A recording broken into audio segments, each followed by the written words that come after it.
এমনিতে বাজারে যে দাম, এতে আবার আমাদের বাজার করা চলাফেরা সব কিছুই যেন মুশকিল হয়ে যাচ্ছে।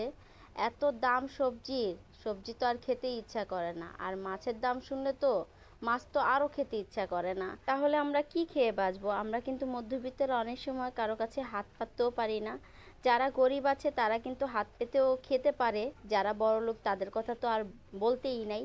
কিন্তু আমরা মধ্যবিত্তরা কিন্তু অনেক কষ্ট করে জীবনযাপন করে থাকি, ঘর ভাড়া, সংসার খরচ, বাজার খরচ, এদিক দিয়ে আবার ছেলে দুইটা আছে, ছেলেদেরও খরচ কম লাগে না, প্রতিদিনই ওদের পিছে অনেক টাকাই যায়।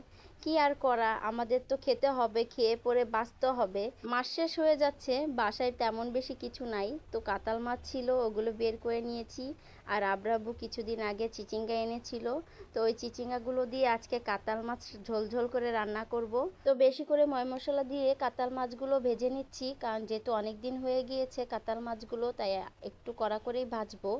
তো এই তো এখানে আমি এখন কাতাল মাছটা চড়িয়ে দিচ্ছি। আজকে বেশি কিছু রান্না করব না, শুধু এই কাতাল মাছটা ঝোল ঝোল করে রান্না করব চিচিঙ্গা দিয়ে। আব্রাব্বু আবার চিচিঙ্গা দিয়ে যে কোনো মাছ খেতেই পছন্দ করে, তার জন্যই আজকে রান্নাটা করা।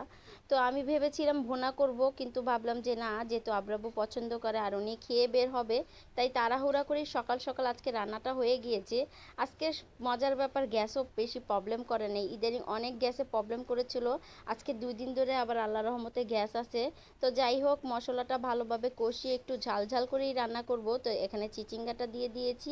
চিচিঙ্গাটা কিন্তু আমি খুব সুন্দর করে কষিয়ে নিচ্ছি, না হলে একটা কাঁচা কাঁচা গন্ধ করব।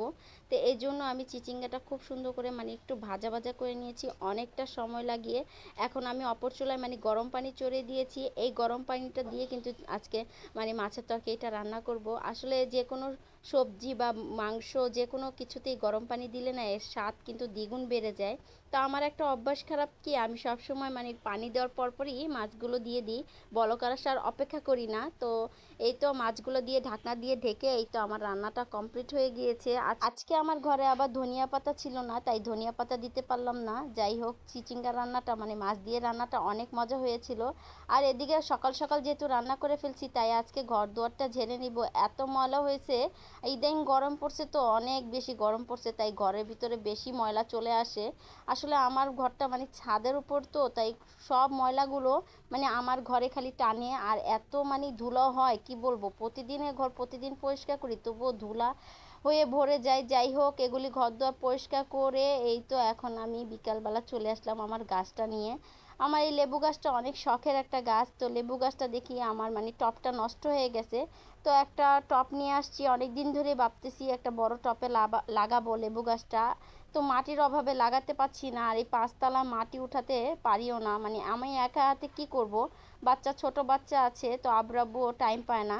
তো এর জন্য আর আমার এই গাছটাও লাগানো হচ্ছে না। তো আজকে ভাবলাম যে গাছটা লাগা দিয়ে, আর কিছু করলা গাছ হয়েছিল এগুলোও ঠিক করে দিই, কয়দিন পরে মাটি অর্ডার দিয়ে তো এটা ভরপুর করে ফেলবো। এই তো আমার গাছ লাগানোটা হয়ে গিয়েছে, মানে বড় একটা টবে লাগানোর ইচ্ছা ছিল। আর এদিক দিয়ে আমার ছেলেটাও খেলতেছে, সামনে দিয়ে আবার প্লেনও যাচ্ছে। ভিডিওটা কার কার কাছে কেমন লেগেছে জানাবেন, ভালো লাগলে শেয়ার করে দিবেন।